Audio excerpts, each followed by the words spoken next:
I watched my granddaughter photograph my latest shawl design with professional lighting equipment I didn't recognize. "Grandma, this one is absolutely stunning," Melissa said, her phone clicking rapidly as she moved around the delicate lacework I'd spent 3 months perfecting.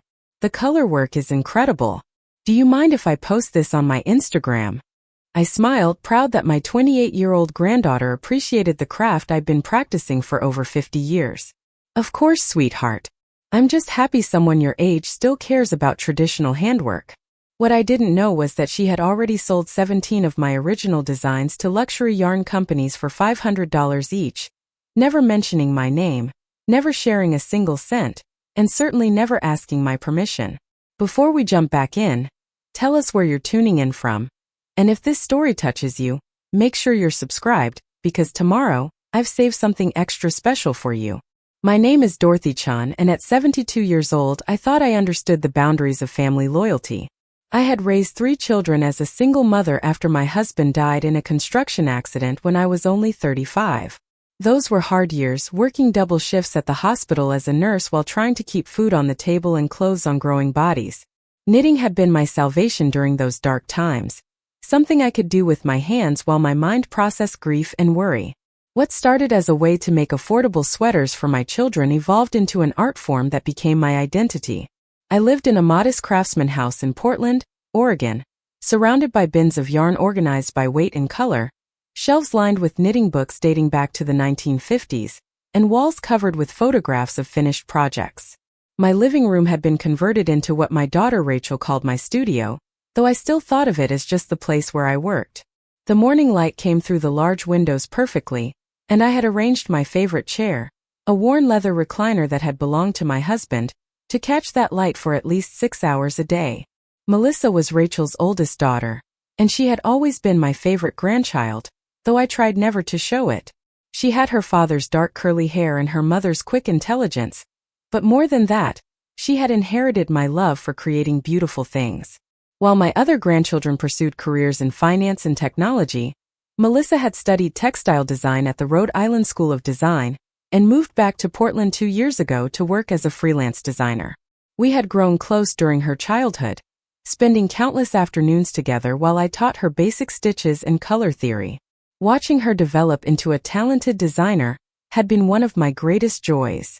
She started visiting more frequently about 8 months ago, usually on Sunday afternoons when she knew I would be working on new designs. I had developed something of a reputation in the knitting community over the years, publishing patterns in magazines like Interweave Knits and Vogue Knitting, teaching workshops at fiber festivals across the country, and building a modest following on Ravelry, the social network for knitters and crocheters. My designs were known for their intricate color work and mathematical precision, incorporating techniques I had learned from books and adapted through decades of experimentation. Melissa would arrive with coffee and pastries from the bakery downtown, settling into the chair across from mine with her laptop and sketchbook. "I love watching you work, Grandma," she would say. "The way you can visualize how colors will interact before you even cast on is amazing. Where do you get your inspiration?" I would tell her about the patterns I saw in nature, in architecture, in the quilts my own grandmother had made.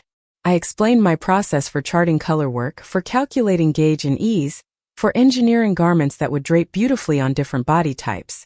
She took notes, asked intelligent questions, and occasionally sketched ideas in her book. "Do you ever think about writing a book?" Melissa asked one afternoon in late October. "You have so much knowledge, Grandma. It seems like it should be preserved somehow." I laughed at the suggestion. "Sweetheart, I'm 72 years old. Who wants to read a book by an old woman about knitting?" She looked at me with what seemed like genuine concern. "That's exactly why people would want to read it. You have techniques that aren't documented anywhere else. The way you do your increases for circular yokes, that thing you do with provisional cast-ons to create seamless edges, nobody else is teaching those things." Her words made me feel valued in a way I hadn't experienced in years. My children loved me, certainly, but they didn't understand my work. Rachel thought knitting was a nice hobby for an elderly woman, something to keep my hands busy and my mind occupied. My son Thomas lived in Seattle and visited twice a year, always commenting on how I should spend less time working and more time enjoying retirement. My youngest, Patricia, had moved to Boston and called every Sunday, But our conversations rarely touched on anything deeper than weather and grandchildren. Melissa seemed different. She understood that my knitting was not a hobby but a calling. Not busywork but an art form that required skill, creativity, and decades of accumulated knowledge. When she suggested I write a book, I felt seen in a way that made my chest tight with gratitude. Maybe you're right, I told her. Maybe it's time to think about documenting some of these techniques. She smiled broadly, that beautiful smile that reminded me so much of her grandfather. I could help you, Grandma. I know about book proposals and publishing. We could work on it together. That conversation marked a shift in our relationship. Melissa started visiting 3 or 4 times a week instead of just Sundays. She brought her camera equipment and began photographing my works in progress, documenting each step of my process. This is for the book, she explained. We need good visual documentation. She set up lighting umbrellas and reflectors, positioning my hands just so as I demonstrated techniques. She recorded videos of me explaining my design process, asking me to walk through how I calculated stitch counts for complex colorwork patterns. I was flattered by her attention and excited about the book project. For the first time in years, I felt like my work mattered beyond the small community of knitters who bought my patterns. Melissa talked about reaching a wider audience, about preserving traditional techniques for future generations, about establishing my legacy as an innovator in the craft. You're not just a knitter, Grandma, she said. You're an artist and a mathematician.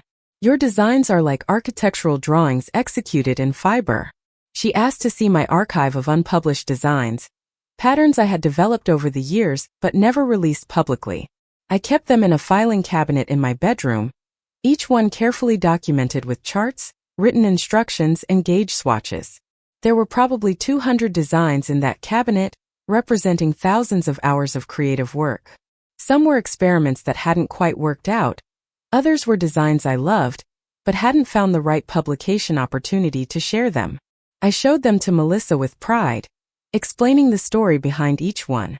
Grandma, these are incredible, she said, carefully examining a particularly complex Fair Isle cardigan design I had developed in the early 2000s. Why haven't you published these? I shrugged. Getting patterns published is competitive, sweetheart. Magazines want specific things for specific seasons. Some of these are too complex for the average knitter, others are too simple to be interesting to editors. I've just been saving them, thinking someday I might self-publish a collection.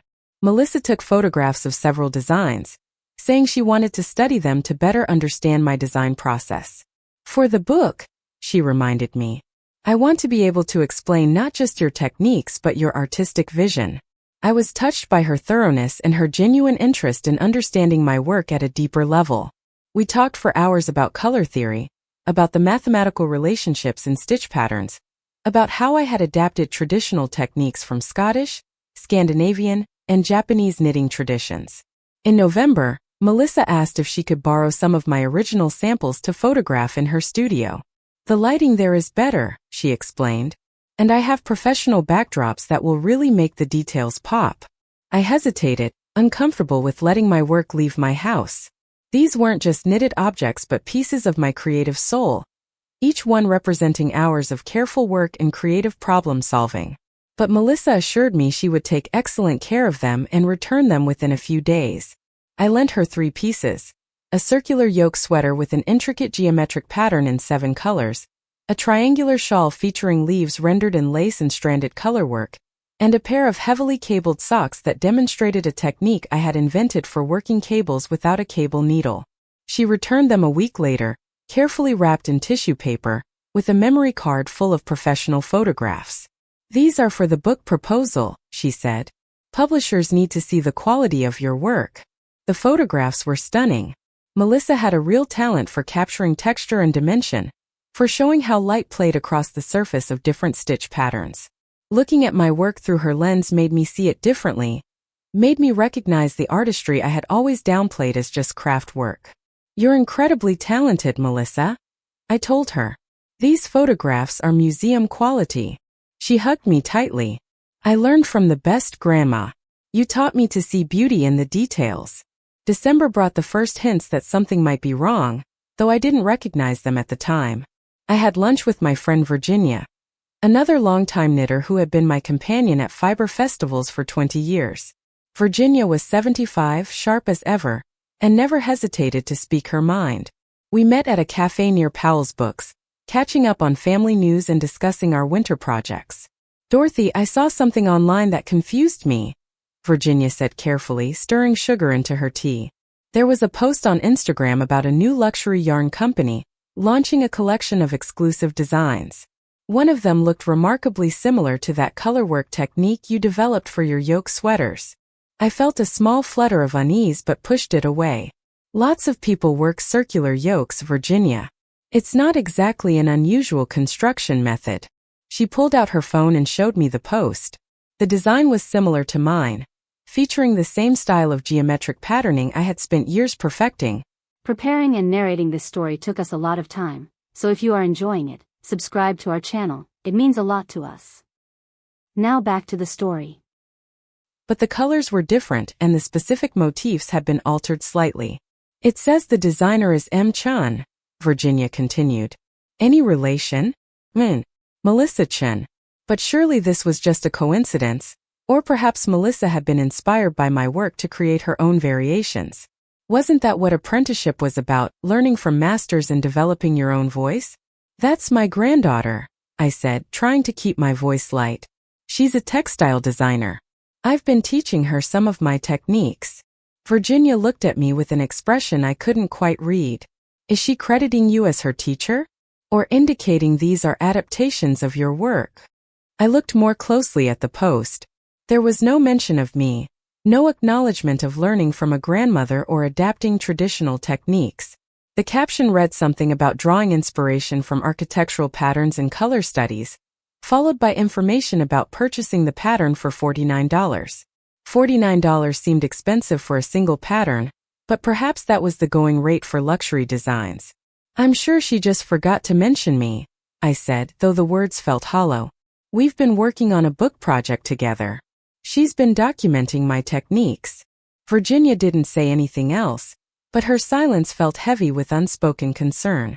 We finished our lunch talking about other things, but I couldn't shake the uneasy feeling that had settled in my stomach. When I got home, I searched for Melissa's Instagram account, which I had never thought to look at before. I wasn't very active on social media, maintaining only a basic presence on Ravelry to share patterns with my small following. Melissa's Instagram had over 40,000 followers. The account was professionally curated, featuring beautiful photographs of knitwear against minimalist backgrounds. I scrolled through post after post, recognizing elements of my design aesthetic in nearly every image. The color combinations I favored, the construction techniques I had pioneered, the mathematical precision in the patterning, all of it was there, presented as original work by M. Chen, independent designer and fiber artist.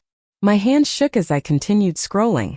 There was a post from 3 weeks ago featuring a shawl design that was nearly identical to one I had shown Melissa from my unpublished archive, the one with the leaf motifs in mixed lace and stranded colorwork.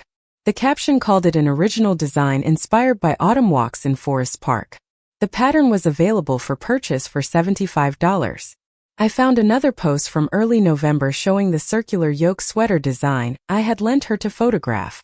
The image used in the post was clearly taken in my living room. You could see the edge of my leather chair in the background. But the caption made no mention of me, instead describing the designer's innovative approach to geometric colorwork and the mathematical precision required to create balanced patterns. The pattern was listed for sale at $65. My chest felt tight as I continued searching through months of posts. Design after design that bore unmistakable similarities to my work, techniques I had spent decades developing, presented to tens of thousands of followers as original creations. There were comments from other knitters praising M. Chen's innovative techniques, her artistic vision, her mathematical genius. Several comments asked where she had trained, and her responses mentioned her degree from RISD but never mentioned learning from her grandmother. I should have confronted her immediately, but I couldn't quite believe what I was seeing. Perhaps these were designs she had created independently, and the similarities were just a result of us working in similar styles.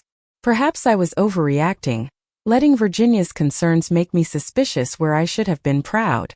My granddaughter was successful, building a following and selling her work. Wasn't that something to celebrate? But the doubt had been planted and I couldn't stop thinking about it. I began paying closer attention during Melissa's visits, watching what she photographed, listening more carefully to her questions. When she asked me to walk through my process for a particular cable design, I noticed she was recording video on her phone. When she borrowed my notebook to look at some gauge calculations, I saw her photograph several pages before handing it back. "Melissa," I said during her next visit, trying to keep my voice casual, "I was looking at your Instagram. You've built quite a following." She looked up from her laptop, smiling brightly. "Oh, Grandma, I didn't know you were on Instagram. You should have told me. I would have tagged you in some posts." The ease of her lie took my breath away. "I'd like that," I managed to say. "I noticed you're selling a lot of patterns. That's wonderful. Are these all original designs?" Something flickered across her face, too quick for me to identify. "Of course they are, Grandma. Why would you ask?" I pulled up the post showing the shawl design similar to my unpublished pattern. "This one looks familiar to me. Wasn't this in the archive I showed you?" Melissa barely glanced at the screen. "Oh, that design. Grandma, lots of people combine lace and stranded colorwork. It's not exactly a unique concept. You don't own the rights to mixing techniques." Her dismissive tone stung more than her words. "I spent 3 years developing that particular combination of techniques," I said quietly. "The way the lace transitions into colorwork without breaking the line of pattern. That's not something lots of people do." She set down her laptop and looked at me with what seemed like genuine concern. "Grandma, are you feeling okay? You seem a little confused. I showed you this design months ago, remember? You said it was lovely and encouraged me to publish it." I searched my memory, uncertain now. Had she shown me that design? The past few months had blurred together in a pleasant haze of shared work and family connection. Maybe I was misremembering. Maybe my age was making me forgetful, suspicious, territorial about work that should be freely shared between generations. "I'm sorry, sweetheart," I said, feeling suddenly foolish. "You're probably right. I must be getting mixed up." Melissa hugged me, and I breathed in her familiar scent of vanilla and something floral. "It's okay, Grandma. I know you've been working really hard lately. Maybe you should take a break." I had raised her mother to have integrity, and Rachel had raised her children with the same values. But Virginia's words kept echoing in my mind, and I couldn't quite shake the feeling that something was wrong. I started keeping my unpublished designs in a locked drawer, and stopped leaving my notebooks out where Melissa could see them. I felt guilty about these precautions, as if I were betraying her trust, but I couldn't help myself. The doubt had taken root, and I needed to know the truth. 2 weeks before Christmas, I attended a local yarn shop's holiday open house, something I did every year to see friends and catch up on industry news. The shop owner, Denise, was a woman in her 50s who had been knitting for 30 years and running the shop for 15. She greeted me warmly, showing me new yarns and asking about my latest projects. "Dorothy, I wanted to ask you about something," she said, pulling me aside into the back room where she kept her office. "I've been seeing patterns online by Chen, and some of them look very similar to techniques you've taught in workshops here." My stomach dropped. "What do you mean?" Denise opened her laptop and pulled up several pattern listings on a website I didn't recognize. "Look at this one. That's your provisional cast-on technique, the one you developed for seamless hems. And this one uses your method for short rows and circular knitting. And this cable technique, this is exactly what you taught in your last workshop here." I stared at the screen, seeing my techniques, my innovations, my creative work presented as someone else's original designs. Each pattern was priced between $49 and $75, and according to the site statistics, they had each sold hundreds of copies. "Chen is my granddaughter," I said, my voice barely above a whisper. "We've been working together on a book project." Denise's face softened with concern and something that looked like anger. "Dorothy, I don't think you're working on a book together. I think she's been stealing your work and selling it as her own." The words hit me like a physical blow, making everything snap into focus with terrible clarity. The frequent visits, the careful documentation, the borrowed samples, the questions about unpublished designs, all of it had been a systematic theft of my life's work. "There's more," Denise continued gently. "I did some research after I noticed the similarities. Chen has sold at least 20 designs through various platforms in the past 6 months. Based on the pricing and sales numbers, she's probably made somewhere between $8,000 and $12,000. $12,000. From my work, my techniques, my creative innovations. While I had been thinking we were collaborating on a book to preserve my legacy, Melissa had been methodically stealing that legacy and profiting from it. I felt physically ill. Does she credit you anywhere? Denise asked. I shook my head. She doesn't even acknowledge learning from a grandmother or studying with an elder. She presents herself as a self-taught designer who developed these techniques through her own experimentation and innovation. Denise reached across her desk and took my hand. Dorothy, I'm so sorry. This is theft, intellectual property theft. You need to protect yourself and your work. I drove home in a daze, barely remembering the route through familiar streets. When I got to my house, I went straight to my filing cabinet and checked the drawer where I kept my unpublished designs. The lock had been forced open, so carefully that I hadn't noticed. I pulled open the drawer with shaking hands. Several of my most complex designs were missing, including a cape design that had taken me 6 months to perfect, a men's sweater featuring an intricate cable pattern I had invented, and a collection of colorwork charts representing years of mathematical calculations and artistic development.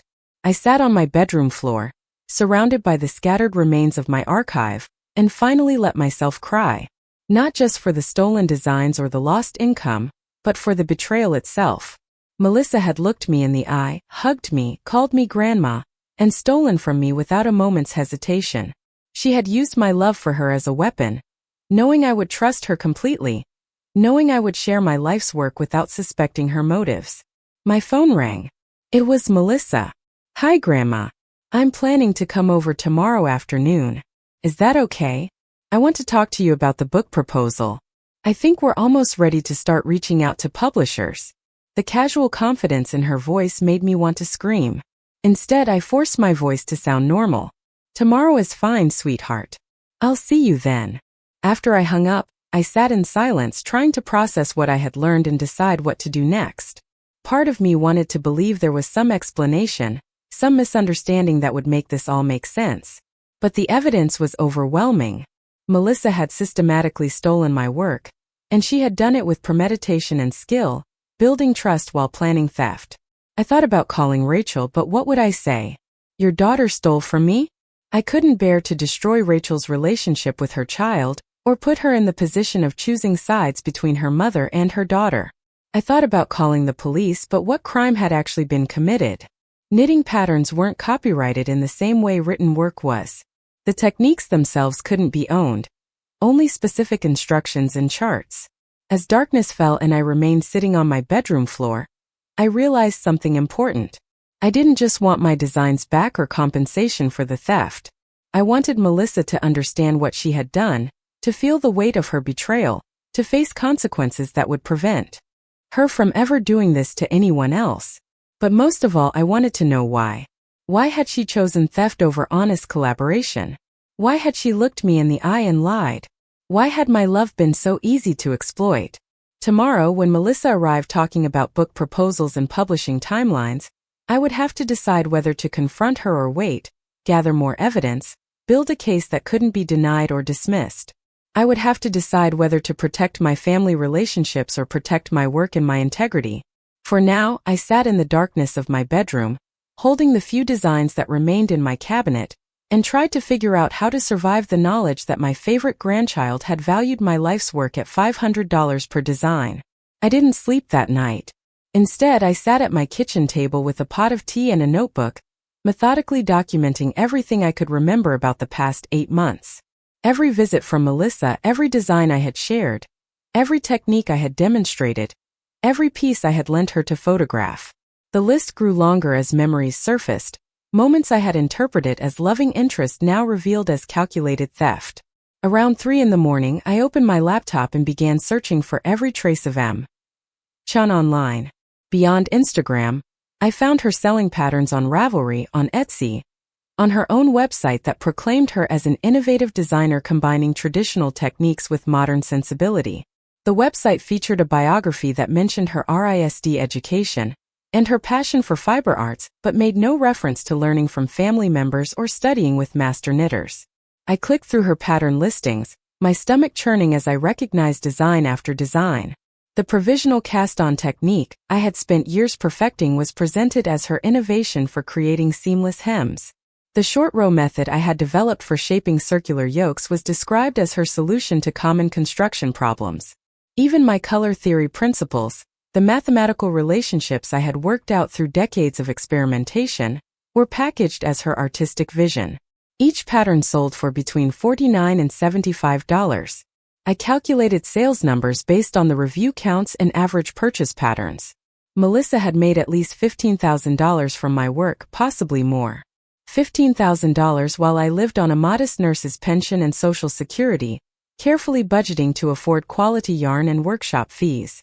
But the money wasn't really the point, or not the main point. What hurt most was seeing my life's work attributed to someone else, watching other knitters praise Melissa's genius and innovation, reading comments from people who wanted to learn from her the techniques I had actually developed. One comment on her website particularly stung. M. Chen is revolutionizing traditional knitting by bringing mathematical precision to folk art techniques. She's creating a new language for colorwork design. That was my language. Those were my innovations. I had spent 50 years learning from traditional sources, experimenting with modifications, working out the mathematics, developing the teaching methods. And Melissa had taken all of it, repackaged it with professional photography and marketing savvy, and presented herself as a revolutionary genius. As dawn broke over Portland, I made a decision. I would not confront Melissa immediately. Instead, I would document everything systematically, build an undeniable case, and then decide how to proceed. If this was going to destroy my relationship with my granddaughter and potentially fracture my family, I needed to be absolutely certain of my facts. I spent the morning taking photographs of every design in my archive, dating each one with the earliest documentation I could find. Some of my patterns had been hand-drafted on graph paper in the 1980s and 90s, the paper yellowed but the charts still clear. I photographed my old notebooks filled with gauge calculations and design notes, many of them dated decades before Melissa was born. I gathered teaching materials from workshops I had taught, student evaluations that praised my innovative techniques, magazine publications that credited me as the designer. By the time Melissa arrived that afternoon, I had assembled a thick folder of evidence and hidden it in my bedroom closet. I had also set up my old video camera, ostensibly to record our conversation for the book project, but actually to capture whatever she might say during our meeting. "Grandma," Melissa breezed in, carrying her usual coffee and pastries, kissing my cheek with apparent affection. "I'm so excited to talk about the book proposal today. I've been researching publishers and I think we have a really strong pitch." She settled into her usual chair, pulling out her laptop. "I've drafted an outline based on all the techniques you've taught me. Want to see?" I sat down across from her, my heart pounding but my voice steady. "Actually, sweetheart, before we talk about the book, I wanted to ask you about your pattern business. I've been looking at your website, and you've created quite a collection." Her fingers paused on the keyboard for just a fraction of a second. "Oh yes, it's been going really well. I'm so grateful for everything you've taught me. You've been such an inspiration." "That's interesting," I said carefully, because several of those patterns look very similar to techniques I developed. The seamless hem construction, the circular yoke shaping, the cable methods. They're remarkably close to my work. Melissa's expression remained pleasant, but something hard appeared in her eyes. "Grandma, I explained this before. These are common techniques. Lots of designers work with similar construction methods. You can't claim ownership of basic knitting concepts." "They're not basic concepts," I replied, keeping my voice level. "They're specific innovations I developed over decades. The particular way of working short rows in circular yokes, that's not standard technique. I invented that method in 2003 after years of experimentation. I can show you my dated notebooks documenting the development process." She closed her laptop with deliberate calm. "Grandma, I think you're getting confused again. These techniques have been around for years. Just because you use them doesn't mean you invented them." The gaslighting was so smooth, so practiced, that I might have doubted myself if I hadn't spent the night documenting my work. Melissa, I have the original charts from the 1990s. I have teaching materials from workshops where I taught these techniques before you were born. I have magazine publications crediting me as the innovator. Her pleasant mask slipped for just a moment, revealing something cold underneath. Are you accusing me of something, Grandma? The question hung between us, a challenge disguised as hurt confusion. I made a choice in that moment. I would not show all my cards yet. Instead, I would give her a chance to be honest, to explain, to potentially salvage something from this situation. I'm asking you to be truthful with me, I said gently. If you've been using my techniques in your patterns, I just want to understand what's happening. We're family, Melissa. We should be able to talk about this openly. She stood up, gathering her laptop and bag. I can't believe you're accusing me of stealing from you. After everything I've done to help you with the book project, after all the time I've spent documenting your work, you're treating me like a criminal. I'm not accusing you of anything, I said, though we both knew that was a lie. I'm just asking for honesty. Melissa moved toward the door, her movements sharp with anger. I think you need to seriously consider whether you're thinking clearly, Grandma. This paranoia, these accusations, they're not normal. Maybe you should talk to your doctor about cognitive decline. The accusation hit its mark. At 72, I lived with a constant low-level fear that my mind might be failing, that I might be losing my grasp on reality. Melissa knew this fear and was weaponizing it against me. My mind is perfectly clear, I said, but my voice shook slightly. I know what I created. I know what I shared with you. And I know what's appearing under your name on the internet. She paused at the door, her hand on the knob. You're making a mistake, Grandma. You're letting jealousy and confusion destroy our relationship. I've been building a successful career. And instead of being proud of me, you're trying to claim credit for my work. The reversal was so complete, so audacious that I almost laughed. Melissa, please. Let's not do this. Let's sit down and talk honestly about what's been happening. There's nothing to talk about, she said coldly. Not until you're ready to apologize for these baseless accusations. She left, closing the door behind her with careful control. I sat in my chair, shaking with adrenaline and grief, watching through the window as she got into her car and drove away. The video camera had captured everything, her initial confidence, the slight tells when I mentioned specific techniques, the way she had tried to make me doubt my own sanity rather than address my concerns. I retrieved the camera and watched the footage, seeing things I had missed in the moment. The micro-expressions when I mentioned my documented evidence, the practiced quality of her hurt confusion, the calculated deployment of the cognitive decline accusation. This wasn't a young woman who had made a mistake or acted impulsively. This was someone who had planned this theft carefully and developed strategies to defend against discovery. My phone rang. It was Rachel, my daughter Melissa's mother. Mom, what's going on? Melissa just called me crying, saying you accused her of stealing your knitting patterns. I closed my eyes, feeling the situation spinning out of my control. Rachel, it's complicated. Can we talk in person? There was a long pause. Mom, Melissa said, you seem confused lately. She's worried about you. She mentioned something about cognitive problems. The betrayal deepened. Melissa hadn't just stolen my work, she was now preemptively poisoning my relationship with my own daughter, laying groundwork to dismiss anything I might say as the delusions of an elderly woman losing her mental capacity. I'm not confused, Rachel. I'm thinking more clearly than I have in months. But I need to show you something, not just tell you about it. Can you come over tomorrow? I have a shift at the clinic tomorrow, but I can stop by Tuesday evening. Rachel's voice carried doubt and concern, though I wasn't sure whether her concern was for me or about me.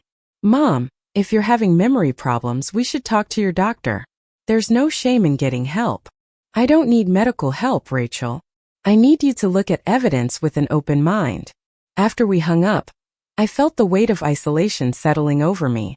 Melissa had already shaped the narrative with my own daughter, framing me as an elderly woman whose mind was failing, who was making paranoid accusations about a beloved granddaughter. Any evidence I presented would be filtered through that lens of doubt. I called Virginia, needing to hear a voice that would believe me without question. She answered on the second ring, and I told her everything that had happened. Dorothy, you need to document everything right now today, Virginia said firmly. Take screenshots of every pattern. She's selling. Download everything before she has a chance to remove it or modify it. And you need to talk to a lawyer who specializes in intellectual property. Virginia, these are knitting patterns. I'm not sure copyright law even covers what she's doing. Virginia made an impatient sound.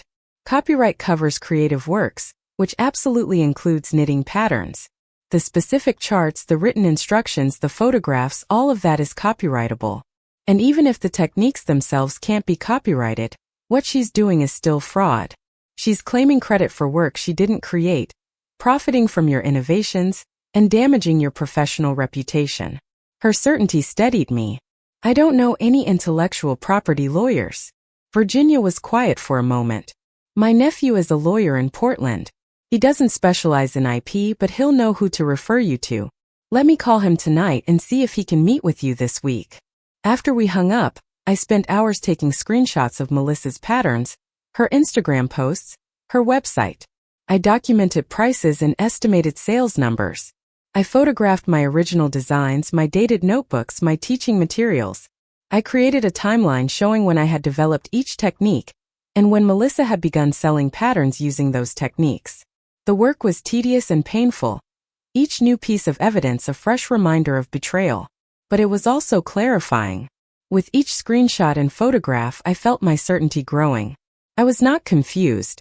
I was not paranoid. I was not experiencing cognitive decline. I was a woman whose trust had been exploited, whose life's work had been stolen, and who was now fighting to reclaim her legacy. Around midnight, I received a text from Thomas, my son. "Mom," Rachel called me. "She's worried about you. Said you're having some kind of conflict with Melissa? What's going on?" I stared at the message, trying to decide how to respond. If I explained in text, would Thomas believe me? Or would he, like Rachel, assume his elderly mother was confused and paranoid? It's complicated. Can we talk by phone tomorrow? I finally replied. His response came quickly. "I'm worried about you, Mom.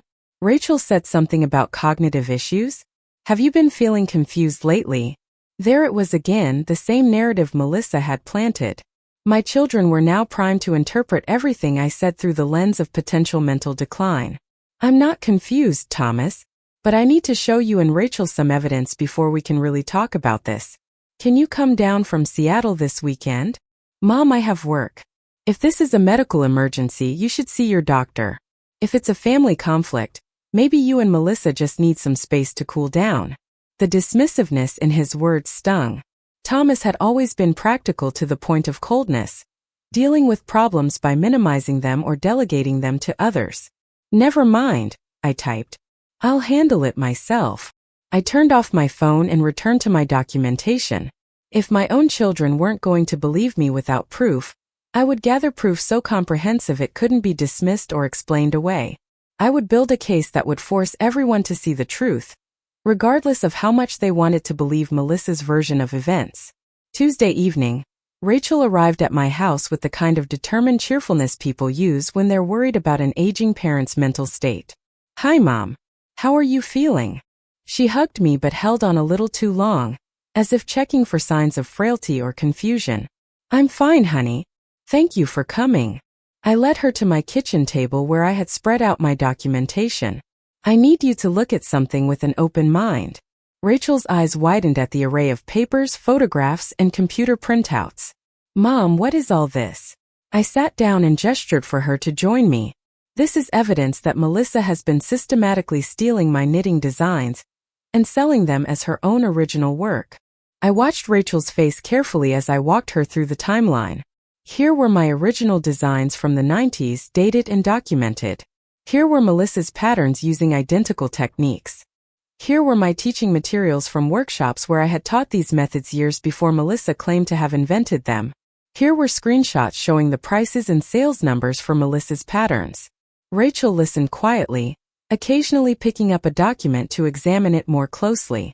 When I finished my presentation, she sat back in her chair and rubbed her face with both hands. "Mom, I don't know what to say."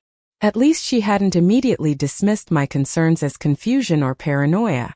"Say you believe me," I replied. "Say you understand that Melissa has stolen from me." Rachel looked at the evidence again, her expression troubled. "I believe these are your original designs. That's clear from the dates and documentation. But Mom, couldn't this just be a misunderstanding? Maybe Melissa learned these techniques from you and forgot where she learned them. Maybe she genuinely thinks she developed them independently. The rationalization made my chest tight. Rachel, I confronted her. She didn't claim it was a misunderstanding. She told me I was confused and paranoid. She suggested I was experiencing cognitive decline. Rachel flinched. She was probably just defensive. Nobody likes being accused of theft. I pulled out my video camera and queued up the footage of my conversation with Melissa. Watch this. Listen to how she responds when I ask her about using my techniques. We watched the video together, Rachel's expression growing more troubled as she saw Melissa's calculated responses, her gaslighting, her accusations about my mental state. When the video ended, Rachel was crying. I can't believe she would do this to you. I can't believe my daughter would steal from her grandmother. The pain in Rachel's voice reflected my own. This wasn't just about stolen patterns or lost income. This was about a fundamental betrayal of family trust, about a young woman who had looked at her grandmother and seen not a person to love but a resource to exploit. What are you going to do? Rachel asked finally.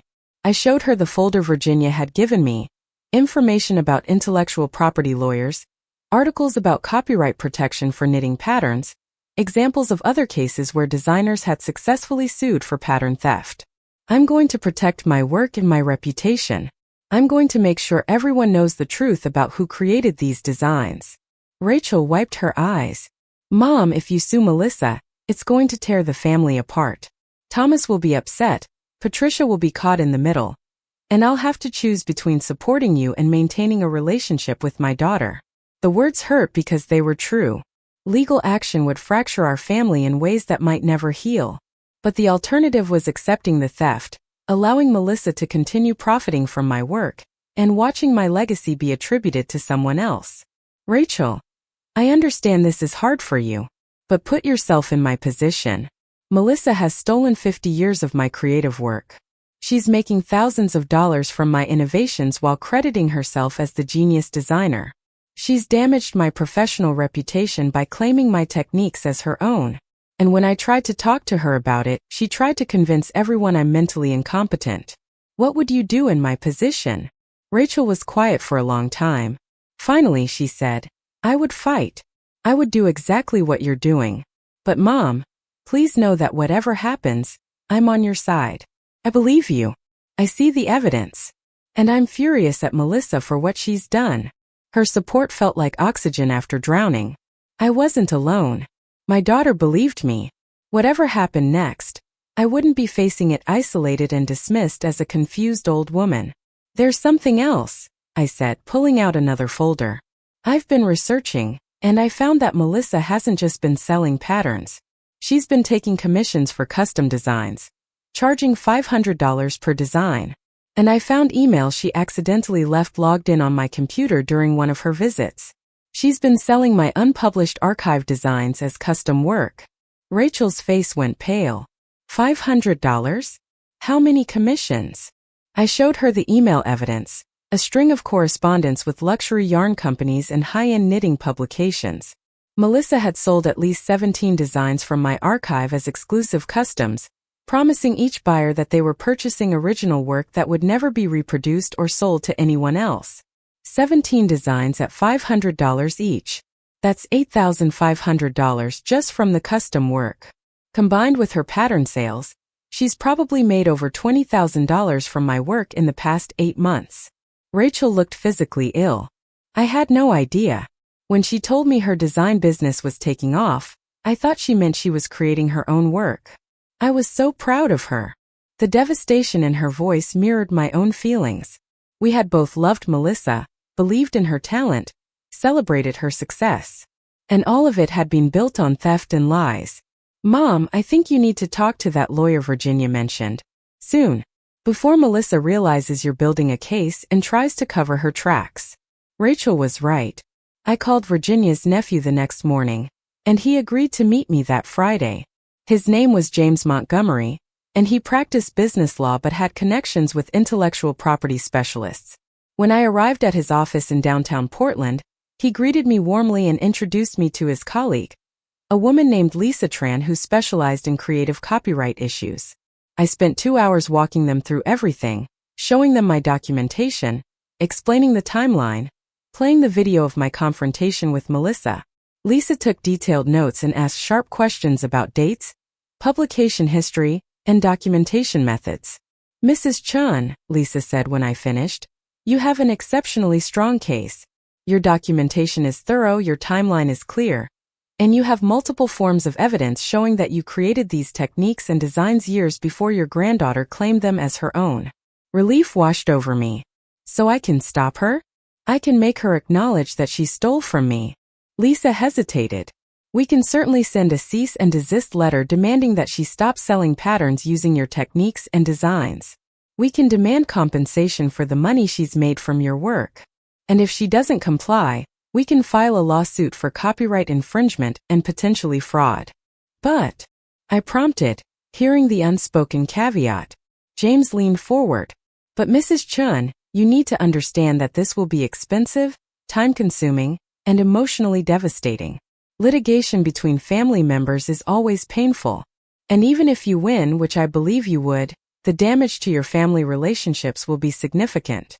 I had known this was coming, but hearing it stated so baldly still hurt.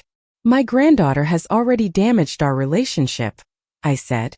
"She stole from me, lied to me, and tried to make everyone think I'm mentally incompetent. I don't think there's a relationship left to preserve." Lisa nodded sympathetically. "I understand, but I need to make sure you're prepared for what's coming. If we send that cease and desist letter, Melissa will likely hire her own attorney. There will be depositions, document requests, potentially a trial. Your family will be forced to take sides. The media might pick up the story. It will consume your life for months, possibly years. What's the alternative?" I asked, though I already knew the answer.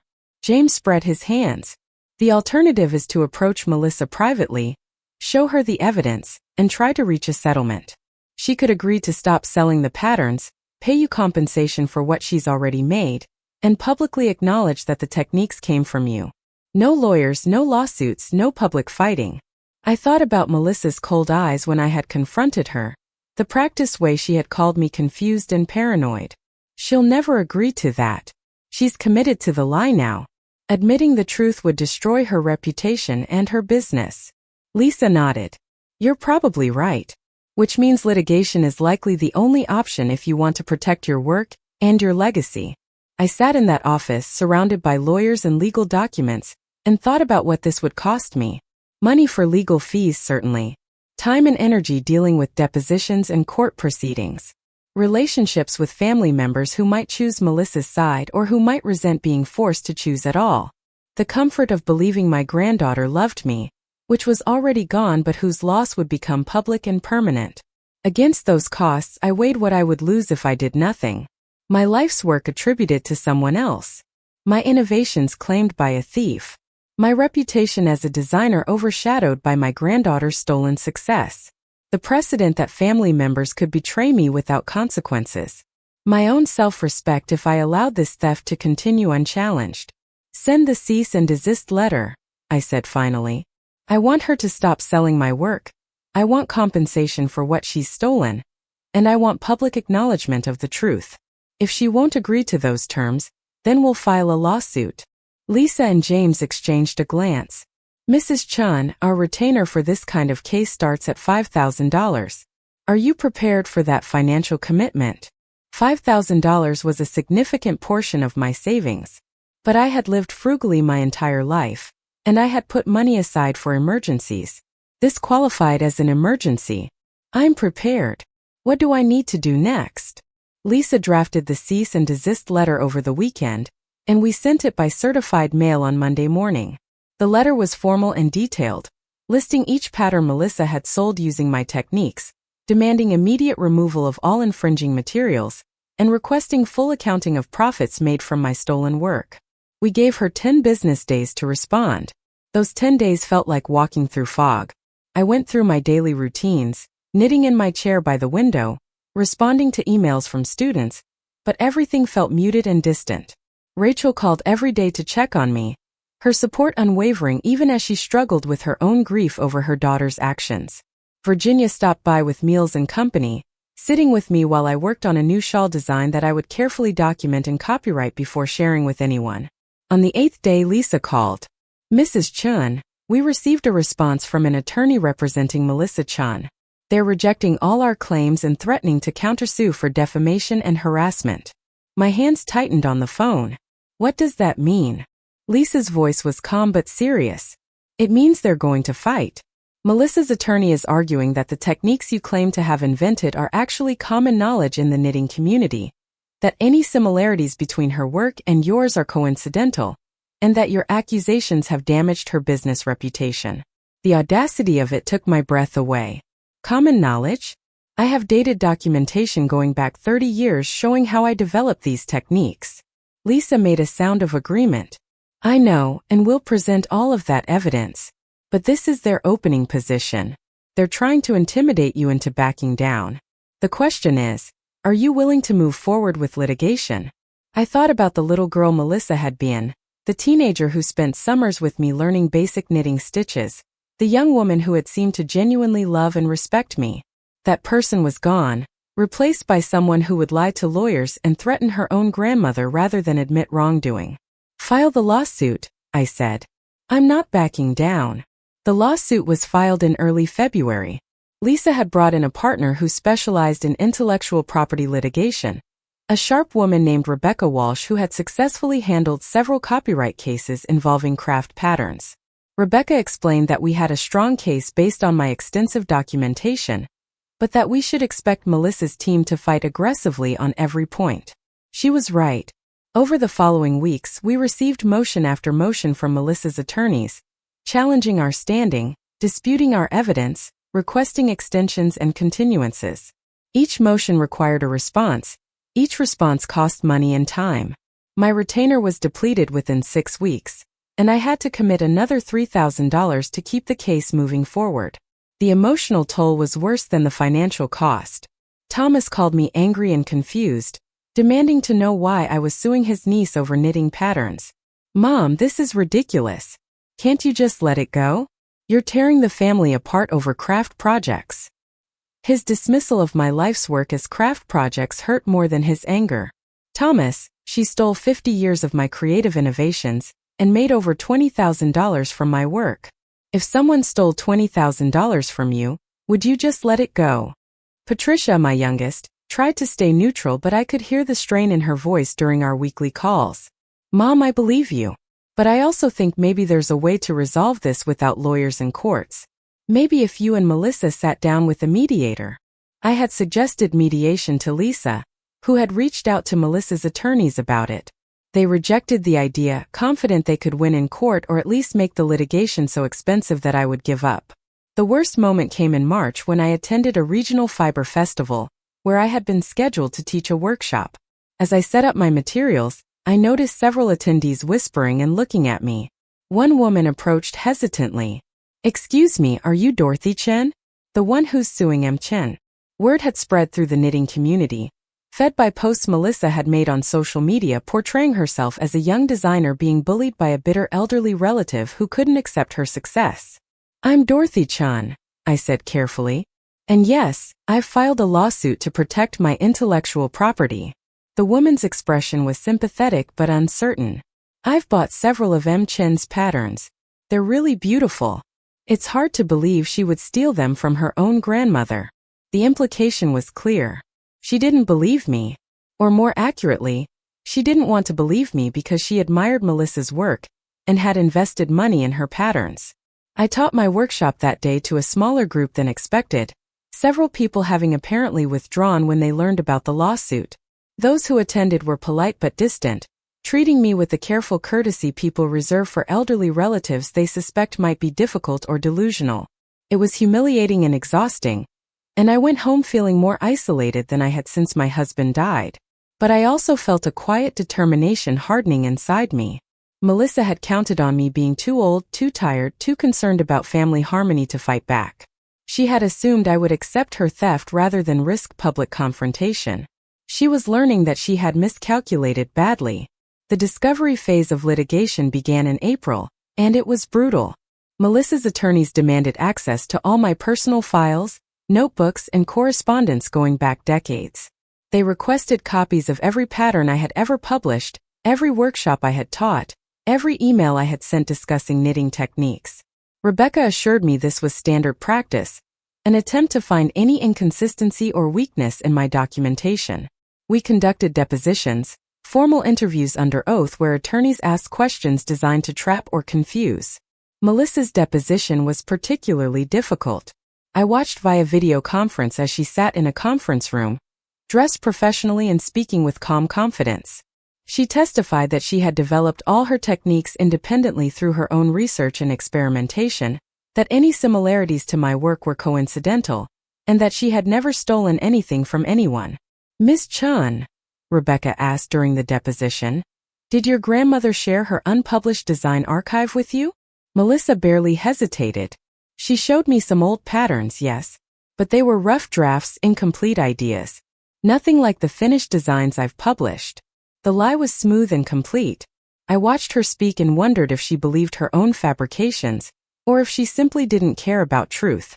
"And the designs that went missing from your grandmother's filing cabinet, the ones with forced locks, do you know anything about that?" Melissa's attorney objected, but not before I saw a flicker of something cross Melissa's face. Uncertainty, perhaps, or fear that we knew more than she had expected. "I don't know what you're referring to," Melissa said finally. "My grandmother's filing system was always chaotic. She probably misplaced things and forgot about it." There it was again, the suggestion that I was forgetful, confused, unable to keep track of my own work.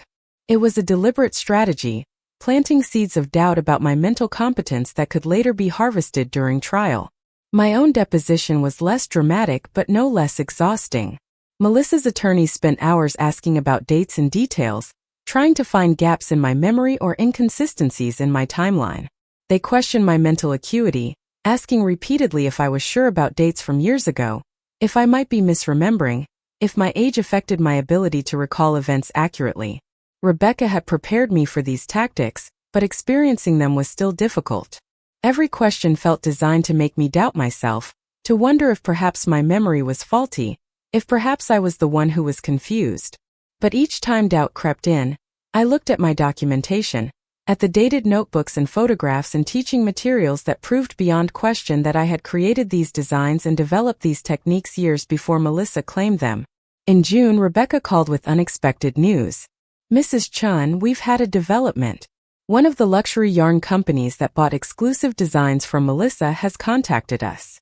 They discovered that the design they purchased for $500 was nearly identical to a pattern you published in a knitting magazine 15 years ago. They're threatening to sue Melissa for fraud, and they're willing to testify in our case." This was the break we had been waiting for. A major company with its own legal team, angry about being defrauded, bringing resources and credibility to our case. "What does this mean for the lawsuit?" I asked. Rebecca's voice carried barely suppressed excitement. "It means we have third-party validation of your claims. It means Melissa's pattern of theft is documented by someone other than you. And it means her attorneys are going to have a much harder time painting this as a family dispute or claiming coincidental similarity." Within a week, 2 more yarn companies came forward with similar complaints. They had each paid Melissa for exclusive designs, only to discover later that the patterns were based on techniques I had published or taught in workshops. The companies wanted their money back, and they were willing to provide evidence for our lawsuit. The tide was turning.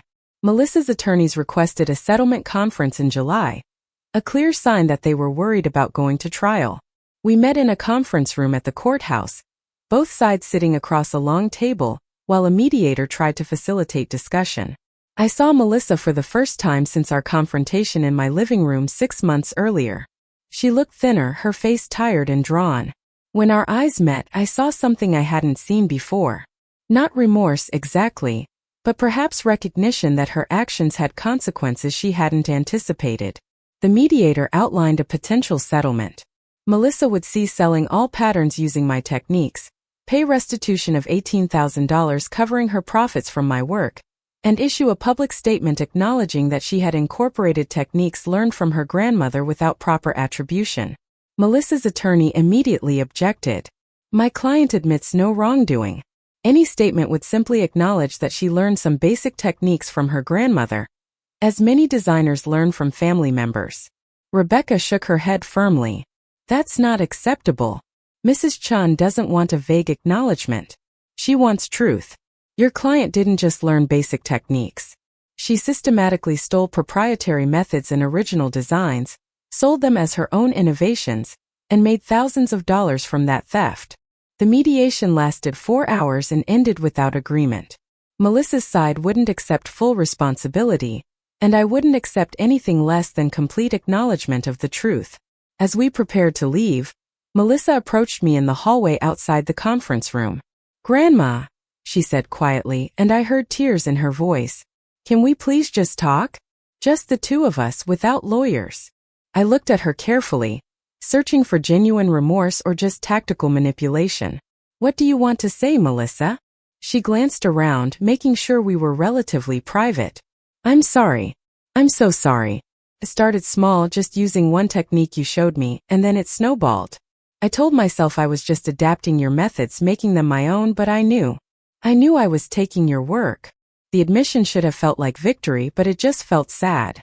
"Why?" I asked. "Why didn't you just collaborate with me honestly? We could have co-designed patterns, shared credit, worked together. Instead, you stole from me, and then tried to make everyone think I was mentally incompetent when I discovered the truth." Melissa's face crumpled. "I don't know. I wanted it to be mine, my success, my reputation. And you're so talented, Grandma. Everything I made felt like it lived in your shadow. I wanted something that was just mine." Her honesty was painful because it revealed something I had suspected, but hadn't wanted to believe. Melissa had stolen from me not just for money but out of a toxic combination of ambition, insecurity, and resentment. She had looked at my life's work and seen not a legacy to honor but a shadow to escape. "Melissa, if you're truly sorry, then settle this case. Pay the restitution, make the public acknowledgement, and commit to never stealing from anyone again." She wiped her eyes, and I saw the moment when her remorse hardened into defensiveness. "I can't make a public statement saying I stole from you. It would destroy my career. Everything I've built would be gone." There was the truth. Melissa wasn't sorry for stealing from me. She was sorry she had been caught. She regretted the consequences, not the actions. "Then we'll see each other in court," I said and walked away. The trial was scheduled for September.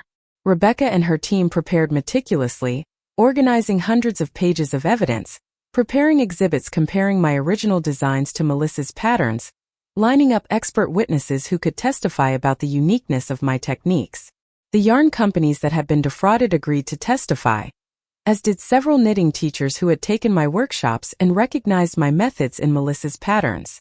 2 weeks before trial, Melissa's attorneys made a final settlement offer: $25,000, immediate cessation of all pattern sales using my techniques, and a private acknowledgement to me admitting the theft. No public statement.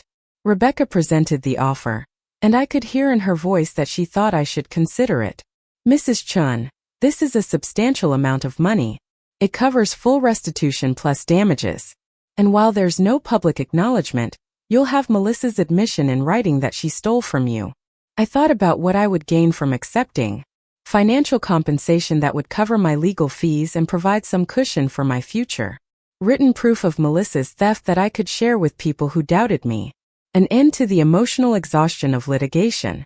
But I would lose the public vindication, the clear statement that I had been wronged and that Melissa had been held accountable. The knitting community would never fully know the truth, and Melissa would quietly continue her career under a different name or in a different venue. "No," I said finally. "I want the truth to be public. I want other elderly artists to know they can fight back when family members steal from them. I want young designers to understand that theft has consequences. This isn't just about me anymore." Rebecca was quiet for a moment. "Mrs. Chen, I respect that. But I need you to understand that trials are unpredictable. We have a strong case, but there's always risk. If we lose, you get nothing. You've already spent thousands on legal fees, and those won't be recovered." I had considered this possibility many times during sleepless nights. I understand, but some things are worth the risk. My integrity is one of them. We went to trial on a gray Monday in September. The courthouse was older, with high ceilings and wood paneling that gave the proceedings a weight and formality I found both intimidating and appropriate. This was serious, worthy of serious spaces and serious attention. The trial lasted 3 days. Rebecca presented our evidence methodically, building a timeline that showed my development of techniques years before Melissa claimed them, demonstrating the identical nature of construction methods, showing emails where Melissa sold my designs as exclusive customs. The yarn company representatives testified about being defrauded, showing the patterns they had purchased, and the magazine publications proving those patterns were based on my earlier work. Expert witnesses explained the uniqueness of my techniques, and the statistical impossibility of Melissa independently developing identical methods. Melissa's defense rested on arguing that knitting techniques couldn't be owned, that any similarities were coincidental, and that I was a bitter elderly woman unable to accept my granddaughter's success. They called their own experts who testified about common construction methods and the difficulty of proving originality in craft work. They suggested that my memory might be faulty, that I might be conflating my own work with things I had learned from other sources and forgotten. On the third day I testified. Rebecca walked me through my history as a designer, my development of key techniques, my documentation practices. I explained how I had trusted Melissa, shared my unpublished work, and been systematically betrayed. Melissa's attorney cross-examined me aggressively, trying to rattle me with rapid-fire questions about dates and details.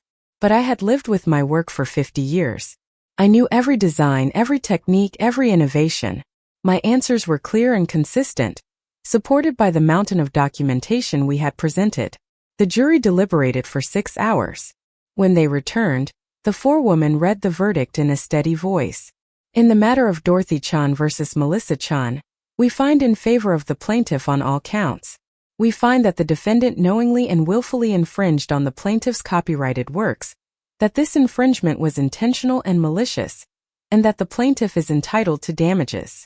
The amount awarded was $32,000, covering both actual damages and punitive damages, meant to punish Melissa's deliberate theft. The judge also ordered Melissa to remove all infringing patterns from sale, to issue a public statement acknowledging the theft, and to pay my legal fees.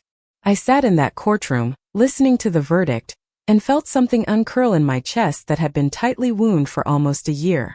Vindication. Not just the financial compensation or the legal victory, but the public acknowledgement that I had been wronged, that my work had value, that my life's creative output mattered. Melissa sat at the defense table, her face blank with shock. As people began leaving the courtroom, she turned to look at me one final time. I met her eyes and saw not the granddaughter I had loved, but a stranger who had taught me painful lessons about trust and betrayal. Outside the courthouse, Rebecca hugged me with professional warmth. "You did it, Mrs. Chen. You stood up for yourself and your work, and you won." I nodded, feeling exhausted and empty, and somehow lighter than I had felt in months. "Thank you for believing in me." The public statement Melissa issued was brief and legalistic, acknowledging that she had incorporated techniques developed by her grandmother without proper attribution and apologizing for any confusion this may have caused. It wasn't the full admission I had hoped for, but it was public and permanent, a record that anyone searching her name would find. The knitting community's reaction was mixed. Some people supported me, praising my courage in protecting my work. Others felt uncomfortable with the family conflict becoming public, suggesting I should have handled it privately. Several online discussions debated whether techniques could truly be owned and whether I was being overly protective of common knowledge. But underneath all the debate was a new awareness. Designers began documenting their work more carefully, copyrighting their patterns, being explicit about attribution when they learned from others. I used some of the settlement money to establish a small grant program for elderly fiber artists, helping them document and protect their creative work. The rest went into my savings, a cushion for future expenses and security against uncertainty. But the real gift wasn't the money. It was the restoration of my sense of self as someone whose work mattered, whose innovations had value, whose creative voice deserved protection. Rachel and I grew closer through the ordeal, our relationship strengthened by her unwavering support.